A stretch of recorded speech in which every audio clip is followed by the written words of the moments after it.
వాక్యం ఎంత విలువైనదో దీనితో పాటు ఇంకోటి కూడా విలువైన చెప్పారు. ఏంటది?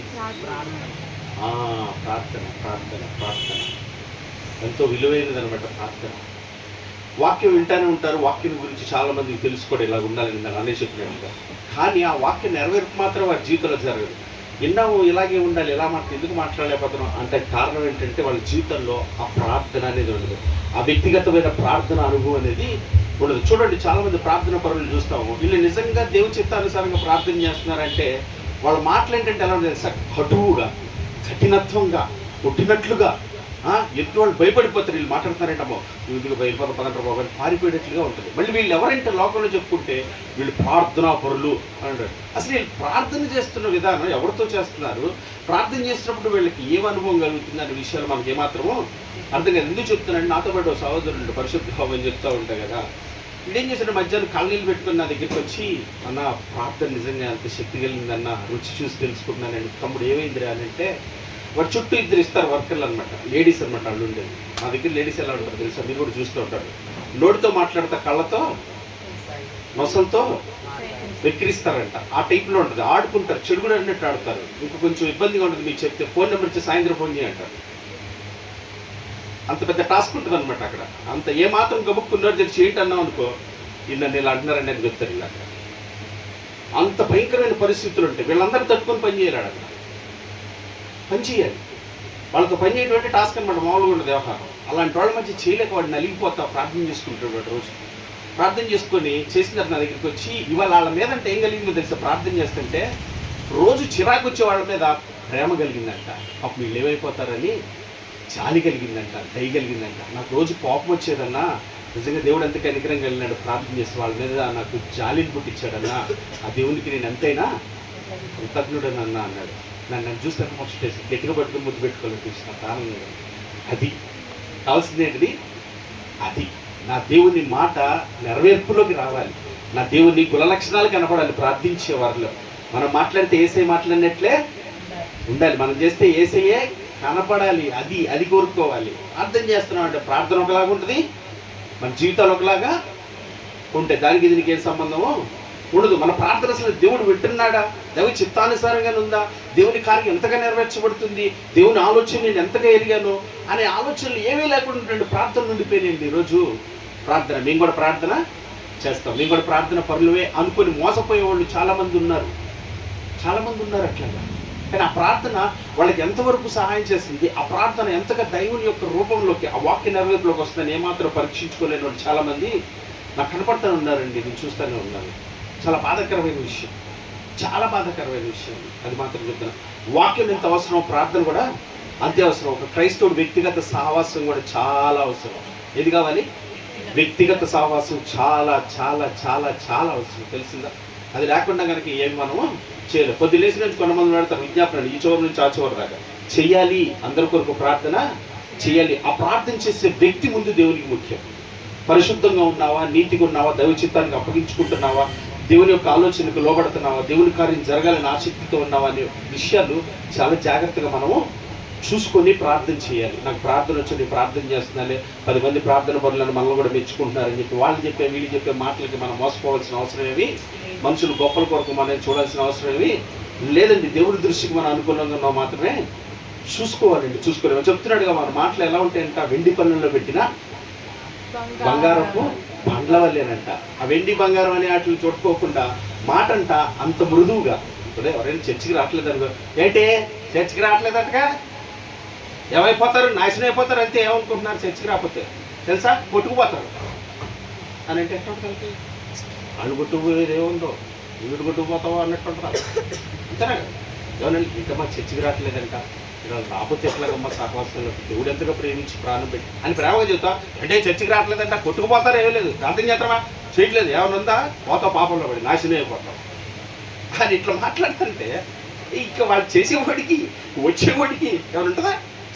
మృదువుగా చక్కగా ప్రేమగా దగ్గర తీసుకొని చెప్పినట్లుగా అటువంటి మనం నేర్చుకోవాలండి. అట్లా ఉంటున్నావా లేదా అనేది మనం జాగ్రత్తగా కూడా చూసుకోవాలి. నేను అదే చెప్తాను, ప్రతిరోజు మీ ఆత్మీయ జీవితంలో ఎంతవరకు నా ఆత్మీయ జీవితంలో ఆ వాక్యం నెరవేర్పులోకి వస్తుంది, వినుటకు మట్టుకు విందురే కానీ ఏమాత్రం మీరు మీ హృదయాలు ప్రొవిన వలె ఉంటున్నాయి, మీ మాటలు ఎలా ఉంటున్నాయో జాగ్రత్తగా మనం, మన ప్రవర్తన ఎలా ఉంటుందో జాగ్రత్తగా మనం చూసుకోవాలి. ఎవరు చూసుకోవాలంటే సోని? నేనా? ఎవరికి వాళ్ళ వ్యక్తిగతంగా చూసుకోవాలి. ఆలోచన కలిగి మనం ఉండాలి. ఆలోచన లేకుండా మనం ఏమాత్రం మాట్లాడకూడదు. పొరుగువారితో మనం సమాధానంగా ఉండాలి. సమాధానంగా ఉండాలి కానీ వాళ్ళతో గొడవడి వాళ్ళ కుట్లన్నీ మా దగ్గర కూడా ఉంటారు కొంతమంది. వాళ్ళిద్దరు బాగానే ఉంటారు పని చేసుకునేటప్పుడు, అక్క చెల్లి అనుకుంటా. ఏదైనా గొడవ అయింది అనుకో, నీ సంగతి దేవుడికి తెలియదే, ఇక వాళ్ళైతే అసలు వెళ్ళలేదు దేవుడికి స్తోత్రం కదా. అదే చెప్పి నేను కళ్ళకి సినిమా కనపడింది నాకు. మామూలు కదా అసలు గుట్లు ఎంత బయటకు పెడతారంటే ఊరినాయని ఇంత ప్రేమ ప్రపంచం ఉందా మీ ఇద్దరు మంచిగా దేవుడా నీకు వదనాలనేటట్టుగా మాట్లాడుకుంటారు. వాళ్ళు బయట కూడా వింటూ ఉంటాం కదా అమ్మ బాబు అని. అప్పుడు బాగుంటే మాత్రం అసలు వీళ్ళిద్దరికన్నా మంచి స్నేహితులు లేరు. అసలు ఒకళ్ళొకళ్ళు భర్త భార్య లేకపోయినా పర్లేదేమో, వీళ్ళు అత ఉండలేమో అన్నట్లుగా కనపడే ప్రస్థానం ఉండదు. గొడవ వచ్చినాక ఉంటుంది ఊరు బాబోయే అని తెలుసా. అట్లా ఉంటుంది. అట్లా ఉండేవాళ్ళు కానీ మన ఆలోచన కలిగిన వాళ్ళు పొరులు గుట్టుని బయట పెట్టేవాళ్ళుగా, ఎదుటి వాళ్ళని ప్రేమించి కనికరంలో జాలి చూపించి వాళ్ళు దేవుని వద్దకు వచ్చేటట్లుగా దేవుని గుణలక్షణాలు కనపరిచేవారికి మనం ఉండాలి. దాని కొరకు మనం ఏం చేయాలి? వ్యక్తిగతమైన ప్రార్థనలో ఆశ ఉండాలండి. నేను అది చూడాలి ప్రభువా, నువ్వు ఆ కార్యం చేస్తే నేను చూడ. మా పరిశుద్ధం ఎంత ఆశపడుతుందో తెలుసా, నేను కనులారా చూడాలి, మనసారా ఆనందించి నిన్ను స్తుతించి నేను కనపరచాలని ఆశపడిపోతూ ఉంటాడు. వాడు ఆశపడిన ప్రాణాన్ని తృప్తిపడుతున్నాడు. మనం ఏం చేస్తాం? ప్రార్థన మాత్రమే. చాలా మంది కోసం ప్రార్థన చేస్తాం, అవునా కదా? ఎంత ప్రార్థన చేస్తాం? ప్రార్థన చేయాలి కాబట్టి ప్రార్థన. విశ్వాసంతో చేసిన ప్రార్థన అంట నిరీక్షణకు ఆధారం ఏంటంట. మనకి విశ్వాసంతో చేస్తే ప్రార్థన ఏమైందంట? నిరీక్షణకు ఆధారం. ప్రాణం పెట్టిన దేవుడు నిశ్చయంగా కార్యాన్ని చేస్తాడు. ఆలస్యం ఏమైద్దో కానీ ఖచ్చితంగా చేస్తాడు. అది నేను కళ్ళారా చూస్తానని విశ్వాసంతో ప్రార్థన చేసి దాన్ని చూడాలంట. అందుకే ప్రార్థన చేసినప్పుడు చాలా మంది ప్రార్థన చేసిగా కనిపెట్టే అనుభవం, పట్టుదల కలిగిన అనుభవం, ఆసక్తి కలిగినటువంటి ప్రార్థనలో కనిపెట్టారు. ఒకరోజు మాట్లాడుతుంది ఇట్లన్నిటి గురించి ప్రార్థన కూడా దేవుడు బట్టి. వాక్యం అయితే దేవుడు మనకి సమృద్ధిగా ఇచ్చాడు. నా మనసులో పెట్టిన మాట అది. మీకైతే వాక్యం సమృద్ధిగా ఉంది, కొగ లేకుండా దేవుడికి ఇస్తారు. ప్రార్థన అయితే అదేంటి బ్రదర్ ప్రార్థన శాస్త్రంగా మేము ప్రార్థన చేస్తున్నాను కాదనట్లేదు, కానీ మన ప్రార్థన పట్టుదల లేదు, విశ్వాసం లేదు, నిరీక్షణగా అలా చూస్తున్నా. ఒకరోజు చూస్తా ఖచ్చితంగా నా దేవుడి దగ్గర మొరపెడతాను, ఆ కార్యం ఖచ్చితంగా చేస్తాడు. అది నేను కళ్ళారా మాట ఇచ్చిన దేవుడు, నమ్మదగిన దేవుడు నాయన. విశ్వాసంతో ప్రార్థన చేయాలండి, చదువుతో కాదండి ప్రార్థన. హృదయం నుంచి ఉప్పొంగి రావాలి. నీ దేవుని వైపు చూస్తూ చూడి నిరీక్షణతో చేయాలి. ఆ ప్రార్థన ఖచ్చితంగా నెరవేర్చగలరు. అందులో ఎలాంటి సందేహం లేదు. చెప్పబడిన మాటలు జాగ్రత్త హృదయంలో పెట్టుకొని ఆసక్తితో దేవా ఆ కార్యం నేను కనులారా చూసినట్లుగా నాయన నేను మనసారా స్తుతించినట్టు అనుభవపూర్వకమైన జీవితం నాకు దయచేయమని ప్రార్థించదు. కళ్ళు మూసుకొని ప్రార్థించేది ఐక్యమించి సిస్టర్ ప్రే చేస్తారు. మర్చిపోయి రౌనక్ రాదు అమ్మ చేయి క్షమించారు. ఇలా చేసావు నువ్వు, అలవాటు అయిపోయింది, నానవైపు వచ్చింది. నువ్వు చేయాలి. దేవుడి ఇస్తా ఏకీబిద్దాం అందరూ ప్రతి ఒక్కరు.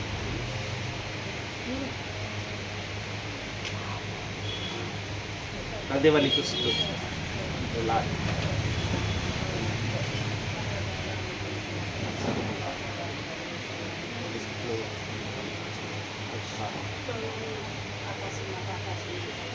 ఏకీబిద్దాం ప్రతి ఒక్క నిమిషం.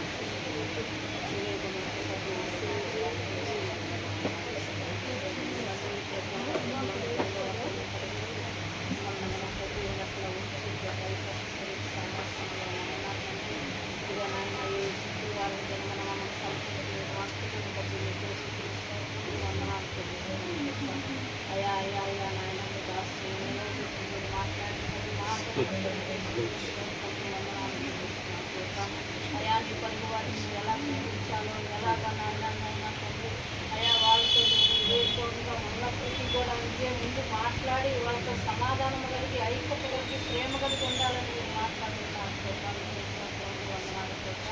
అయ్యా మేము ఎలా ఉన్నామో మేము నాయన ఒక విరోధముగా ఉండి నాయన అలాగే ఉంటున్నామో, మేము సమాధానం కలిగి ఉంటున్నామో లేదో మమ్మల్ని మేము పరిశీలించుకొని కృప ఆనాడు కృప దేవానికి స్తోత్రములు వందనాలు. మీరు ఏ రీతిగా ఉన్నారో కృప మీ భూమి మీద నాయన తండ్రి ఆ రీతిగా మేము కూడా ఉండి కృప మీరు తండ్రి చిత్తమును ఎలాగ నెరవేర్చారో కృప అలాగే మీ చిత్తమును మేము నెరవేర్చే వారిగా మమ్మల్ని ఉండటానికి మీ కృపా సహాయం దయచేసి పాత్ర చేస్తున్నాం. దేవానికి స్తోత్రములు వందనాలు కృప. ఇదిగో నాయన ఒక బోధకుడు నాయన తండ్రి అయా ఏ రీతిగా నాయన తండ్రి అయా నీ మాటలంతా నాయన అపురూపంగా ఉంటాయని మీరు మాట్లాడుతున్నారు కృప నీకే స్తోత్రములు వందనాలు కృప ఆ రీతిగా నాయన మేము మాట్లాడే ప్రతి ఒక్క మాట కూడా ఇది వాక్యానుసారముగా ఉన్నదా లేదా అని చెప్పి నేను ఆయన మమ్మల్ని మేము పరిశోధించుకొని నాయన తండ్రి ఆ రీతిగా మేము ఉన్నట్టు ఇక్కడే కాదు నాయన మేము చేసే ప్రతి ఒక్క పని దగ్గర అయితేనే బయట కానీ ఇరుగు పొరుగు వారితో కూడా మేము ఎలా జీవించాలో కృప అయా ఆ రీతిగా మేము జీవించినట్టుగా నీ కృపా సహాయం దయచేయమని ప్రార్థన చేస్తున్నాం దేవానికి స్తుతులు స్తోత్రములు వందనాలు చేస్తున్నాం కృప అయా సహాయం చేయండి నాయన మాకు ప్రార్థనాత్మ దయచేయండి నాయన పట్టుదల కలిగిన ప్రార్థన నేర్పించండి నాయన విజ్ఞాపన ప్రార్థన నేర్పించండి నాయన నీకే స్తోత్రములు వందనాలు ప్రభ ఇదిగో నాయన వాక్యము సమృద్ధిగా ఉన్నది కానీ ప్రభ దాన్ని రిసీవ్ చేసుకోవటమే మాకు తెలియకున్నది ప్రభ అది నాయన మీరు నాయన మాతో తేటగా సూటిగా మాట్లాడుతున్నప్పుడు దాన్ని ఎలా రిసీవ్ చేసుకోవాలో ప్రభ అయా మా కాళ్ళేసి ప్రార్థన చేసినప్పుడు ప్రభ అయ్యి నాయన దాని దగ్గరికి నాయన మీరే నడిపిస్తారని దాసుడు ద్వారా మీరు మాట్లాడుతున్నారు దేవానికి స్తోత్రములు వందనాలు కృప అట్టి ప్రార్థనాత్మ మాకు దయచేయండి నాయన నీకే స్తోత్రములు వందనాలు కృప అయా మీరే సహాయం చేయండి నాయన ప్రతి ఒక్క విషయంలో కూడా కృప అయా నీకు లోబడినట్లుగా కృప నీ మాటకు విధేయత చూపించినట్లుగా కృప అయా నీ కృప సహాయం దయచేయమని ప్రార్థన చేస్తున్నాం దేవానికే స్తోత్రములు వందనాలు కృప సహాయం చేయండి నాయన అయా ప్రతి ఒక్క విషయంలో కూడా కృప నీకు నాయన తండ్రి ఇష్టమైన బిడ్డలుగా కృప మేము మా సంగతులు సమస్తం అందరము కూడా నిరంతరము నాయన తండ్రి నీకు లోబడినట్లుగా కృప నీ చిత్తమును నెరవేర్చేవారిగా ఉన్నట్లుగా నీ కృపా సహాయం దయచేయమని నీ సన్నిధిలో ప్రార్థన చేస్తున్నగా కృప సమస్తములో మీరే తోడుగా నీడగా ఉండి సహాయం చేయమని యేసయ్య పరిశుద్ధ నామములో ప్రార్థన చేశారు వేడుకుంటున్నాము. జ్ఞాపకం చేసుకుందాం యథావిధిగా ఆదివారం ఉదయం 7 గంటలకి ఆరాధన ఆరంభిస్తుంది కనుక ఆ సమయానికి మనం రావడానికి ప్రయత్నం చేద్దాం. ప్రార్థన పూర్వకంగా సిద్ధపడి దేవుని సన్నిధికి వద్దాం. కేవలం వచ్చి వెళ్ళిపోయేవారుగా కాక విన్న ప్రతి మాట మన జీవితంలో ఎంతగా నెరవేర్చబడుతుంది ఆ నెరవేర్పు కోసం ఎక్కువగా ప్రార్థించేవాళ్ళుగా మనం ఉండేవాళ్ళుగా ఉన్నాం. దేవునికి మహిమ కలుగును గాక. ముగింపు ప్రార్థన చేసుకుందాం. కళ్ళు మూసుకున్నట్లయితే పరిశుద్ధులకు దేవా క్రీస్తునందునైనా మీకు వందనాలు స్తోత్రాలు చెల్లిస్తున్నాను నాయన. ఎనలేని ప్రేమతో మమ్మల్ని ప్రేమించి విడువక మరొక తోడే ఉండి నడిపిస్తున్న విధమంతటిని బట్టి నీకే స్తోత్రాలు. నీ వాక్యం ద్వారా మేము ఎటువంటి వారమో నాయన తేటపనులు పరుస్తూ వస్తున్నాం. అయ్యా విని మోసపుచ్చుకునేవారిగా కాక విధేయులే లోబడేవారిగా ఉండటకు సహాయం చేయండి. ఈ దినం నాయన దాసును నిలబెట్టుకొని నాయన చక్కగా మీరు వివరించిన విధానాన్ని బట్టి స్తోత్రాలు. ఆలోచన లేని వారిగా మూర్ఖుల వాళ్ళు ఇష్టం వచ్చినట్లుగా ప్రవర్తించక నాయన ఆలోచన కలిగి అక్కడ పరిస్థితిని ఎరిగి సమాధానం కొరకు మాత్రమే నాయన మాట్లాడేవారిగా ప్రేమ కలిగి మాట్లాడేవారిగా ఉండటకు సహాయం చేయమని క్రీస్తునందు నాయన ప్రార్థన చేస్తున్నాను, వేడుకుంటున్నాను. ఎదుటివాడితో సమాధాన పడటానికి మాత్రం ఉంటానికి సహాయం చేయండి.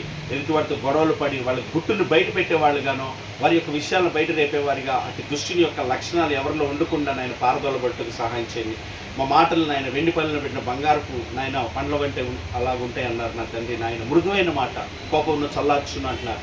దయగలిగిన మాట ఎదుటి వాళ్ళ హృదయాలను నా తండ్రి మీ తట్టు తిప్పుమంటున్నారు. అటువంటి జీవము కలిగిన మాట చేత ప్రేమ కలిగి సత్యాన్ని చెప్తున్నా తండ్రి నాయన.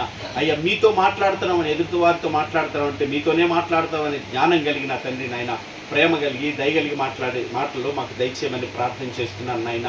అయ్యా తండ్రి నాయన యజమానుడివైన నిన్ను సంతోషపెట్టేటటువంటి మాటలు మీ మాట్లాడే వారికి ఉండటకు మాకు సహాయం చేయండి, బలపరచండి. విన్న మాటలు విని విడిచిపెట్టక ఆ మాటల కొరకు ప్రార్థించుకునే అనుభవాన్ని దయచేయండి. పట్టుదల కలిగిన ప్రార్థన, ఆసక్తి కలిగిన ప్రార్థన, నిరీక్షణతో విశ్వాసం కలిగి ప్రార్థించగల కృప మా అందరికీ దయచేయండి.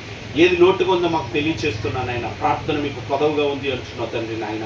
నీకు అంగీకార యోగ్యమైన ప్రార్థన మేము చేయనట్లుగా వ్యక్తిగత సహవాసంలో బిడ్డలు, సంఘ సహవాసంలో బిడ్డలు ఎదుగునట్లుగా మీరు బలపరచండి. ప్రతి దినమే లెగవగానే తండ్రి నీ వాక్యాన్ని ధ్యానించి ఆ వాక్యం కొరకు మాత్రమే ప్రార్థన చేసుకుని వ్యక్తిగతంగా పట్టుదలతో నీ దగ్గర మొరపెట్టుకునే కృప బిడ్డలకి దయచేయండి, బలపరచండి. ఆసక్తిని ఆలోచన దయచేయండి. ఎవరు నిర్లక్ష్యంగా ఉండక ప్రతిదినము పరీక్షించుకొని పరిశీలనగా చూసుకొని ఎంతవరకు ఈ దినం నా తండ్రి నీ చిత్తం నెరవేర్చగలిగాను, ఏ విషయాల్లో తొట్టిల్లపడ్డాను, ఏ విషయాల్లో నెరవేర్చలేకపోయినా చూసుకొని జాగ్రత్తగా సరిచేసుకొని మరొక దినం అంటూ ఉంటే తండ్రి ఆ కార్యం నా కనులారా చూడాలనే ఆసక్తి పట్టుదల దయచేయమని ప్రార్థన చేస్తున్నాను నాయన. ఇగో నా తండ్రి నాయన, నీతిని రాజ్యాన్ని మొదట వెతుకు సమస్తం ఇస్తానన్నారు నాయన. అయ్యా తండ్రి నాయన, నీ వాక్యానుసారంగా ఉంటే చాలు, మాకేం కావాలో ఎన్ని దయచేసే దేవుడు అని బిడ్డలందరికీ విశ్వాసం దయచేయండి, నిరీక్షణ దయచేయండి. తొలగిపోక తొట్టిల్లక బిడ్డలను బలపరచమని నడిపించమని ప్రార్థన చేస్తున్నాను నాయన. అయ్యా నీకే సాధ్యము, నీకు మాత్రమే సాధ్యమని, అయ్యా నిన్ను మాత్రమే వెంబడించే బిడ్డలుగా నీ మీద మాత్రమే మనసు పెట్టుకునే వారికి మేమందరం ఉంటూ సహాయం చేసి బలపరిచి నడిపించండి. వాకి తండ్రి దాసుని కుటుంబాన్ని కూడా బలపరిచి అయ్యా ప్రార్థనాత్మతో నింపి కుటుంబాన్ని తండ్రి నాయన నీ కార్యంలో, నీ ఆలోచనలు, నీ ఉద్దేశం, నీ చిత్తము యావత్తును పరిపూర్ణంగా ఆ కుటుంబంలో నెరవేర్చబడినట్లుగా, ఇరువురు కుటుంబాల్లో ఉన్నటువంటి వారందరూ రక్షణ పొంది మారు మనసు పొంది నిత్య జీవానికి సిద్ధపడినట్లుగా, వారికి ఇచ్చిన పని పరిచర్య ఎంతటి నమ్మకంగా జరిగించి అయ్యా నీ చిత్తంలోకి నడిపించబట్టుకు కృప చూపించండి, బలపరచండి. సంఘంలో ఉన్న కుటుంబాల బిడ్డలందరినీ బలపరచండి. రాలేకపోతున్న వారి స్థితిగతుల పరిస్థితులు మీకు తెలుసు. ఎందు నిమిత్తం రాలేకపోతున్నారో, దేని నిమిత్తం రాలేకపోతున్నారో, ఏ బలహీనతలతో రాలేకపోతున్నా ఎరిగి ఉన్నావు కనుక నీ కృపతో విడిపించి నీ మందిరానికి వెళ్ళాలి, నీ మాటలు వినాలని ఆశని వారిలో దయచేయండి. నిరాశ నిస్పృహల నుంచి విడుదల దయచేసి నీ కృపతో కనికరించమని నాయన సంఘంలో ఉన్న కుటుంబాలన్నీ ఆత్మీయతలో బలపరచండి. ఇగో నాయన నీ బిడ్డలు నీతిని అనుసరించి నడుస్తున్నారని నేను సంతోషించడం కంటే గొప్పది ఏముందంటున్నారు నాయన. అవును నాయన, పోగొట్టుకున్న నీ గుణలక్షణాలు కలిగి యథార్థతలో, నీతిలో, పరిశుద్ధతలో బిడ్డలు పెంచబడితే అంతకన్నా గొప్పది ఏముంది నాయన. ఈ లోకంలో ఎంతున్నా ఏదున్నా నా తండ్రి అది గొప్పదేమి కాదు, ఒకనాడు విడిచిపెట్టి వెళ్ళిపోయేదే.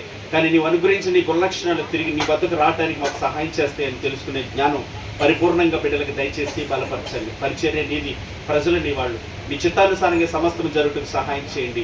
ఎవరిని చూసో మోసపోక, దేన్ని చూసో ఎవరు చెప్పిన మాటలో వెనక వాక్యాన్ని మాత్రమే అనుసరించి నీ మాట చొప్పున మాత్రమే సమస్తం జరిగించడానికి కృప చూపించండి. అయ్యా ఇక్కడ జరుగుతున్న ప్రతి పరిచర్య అయ్యా నీ చిత్తానుసారంగా జరిగించి నీవే కృప చూపించండి. ప్రాంత ప్రజలను కనికరించండి. ఆయన బంధకాల నుంచి విడిపించి నీ పాదాల చెంతకు ఆకర్షించండి. ఒకరోజు నిశ్చయంగా నా తండ్రి నువ్వు కృపతో కాపాడుతావనే విశ్వాసంతో నీ తట్టు చూచే కృప మా అందరికీ దయచేయండి. కేవలం ప్రార్థిస్తున్నాను పేరుకు కాక నిరీక్షణతో కార్యాలు చూడగలమనేటటువంటి నాయన విశ్వాసం మా అందరికీ దయచేసి బలపరచమని ప్రార్థన చేస్తున్నాను. ఎవరు అనారోగ్యంతో ఉన్నారో వారిని బలపరచండి, మీ కృపతో స్వస్థపరచండి. మీ చిత్తం చేయుటకు లేవనెత్తని ఎవరు కృంగిపోయారో, ఎవరు ఆదరణ లేకున్నారో, ఎవరు ఒంటరిగా ఉన్నారో, ఎవరు దిక్కులేని పరిస్థితిలో ఉన్నారో వారందరికీ ధైర్యమును, నిబ్రత, నిరీక్షణ దయచేయండి. ఆహారం లేనివారు, వస్త్రం లేనివారు, అయ్యా ఒంటరి స్థితిలో ఉన్నారు, ఇక మరణమే శరణ్యం అనుకొని మరణదూతల చేత పీడించబడుతున్న బిడ్డలందరినీ యేసు నామములో మరణదూతలను పారదోలండి నాయన. బిడ్డల సత్యాన్ని తెలుసుకొని నీకు సాక్షులు ఉన్నట్టు నీ కృపతో బిడ్డలందరినీ బలపరిచి, ధైర్యపరిచి, కృపతో కాపాడి సహాయం చేయమని క్రీస్తునందు ప్రార్థిస్తూ, స్తుతిస్తూ, కృతజ్ఞతాస్తుతులు మీకు చెల్లిస్తూ మరొక పర్యాయం మీ సన్నిధికి వచ్చినప్పుడు విన్న మాటలు కార్యరూపకంగా అనుభవించి నిన్ను స్తుతించే భాగ్యం అందరికీ దయచేయమని కృతజ్ఞతాస్తుతులు మీకు చెల్లిస్తూ యేసుక్రీస్తు శ్రేష్టమైన నామమున ప్రార్థించి వేడుకొనిచున్నాను పరమ తండ్రి. ఆమేన్. పరలోకమందున్న మా తండ్రి, మీ నామం పరిశుద్ధపరచబడను, మీ రాజ్యం మాకు వచ్చునుగా, మీ చిత్తం పరలోకమందు నెరవేర్చు ఉన్నట్లు భూమి యందు నెరవేరునుగా. మాకు కావలసిన ఆహారం నేడు మీరు మాకు దయచేయమా తండ్రి. మెడల అపరాధం చేసిన వారిని మేము క్షమించులాగు తండ్రి. మా అపరాధాలు క్షమించండి, మమ్మల్ని శోధనలోనికి తెక కీడుల నుంచి తప్పించదండి. ఎందుకంటే రాజ్యం, బలము, శక్తి, మహిమ నిరంతరము నీవే ఉన్నావు తండ్రి. ఆమేన్. ఆశీర్వాదం ముగించుకుందాం. మన తండ్రి అయిన దేవుని ప్రేమ, మన ప్రభువైన యేసుక్రీస్తు వారి యొక్క కృప, పరిశుద్ధాత్మ యొక్క అన్యోన్య సహవాసము, సన్నిధి, సహాయం కూడి ఉన్న మనకును, ప్రార్థించిన బిడ్డలకును, సకల జనులకును, సకల పరిశుద్ధులకు, ప్రాంత ప్రజలకు, వాక్యమితను తన దాసుల కుటుంబానికి బిడ్డలు సదా తోడుగుండి ఆయన ఆత్మచేతని పైన చిత్తం జరిగించి ఆయనతో ఉండే భాగ్యం కొరకు క్రీస్తునందు కృపతో సిద్ధపరచును గాక. ఆమేన్. ప్రేమ సమాధానాల కర్త అయిన దేవుడు సదా మనందరికీ తోడే ఉండి నడిపించును గాక. ఆమేన్. God bless you. దేవుడు మనందరినీ ఆత్మలో దీవించును గాక.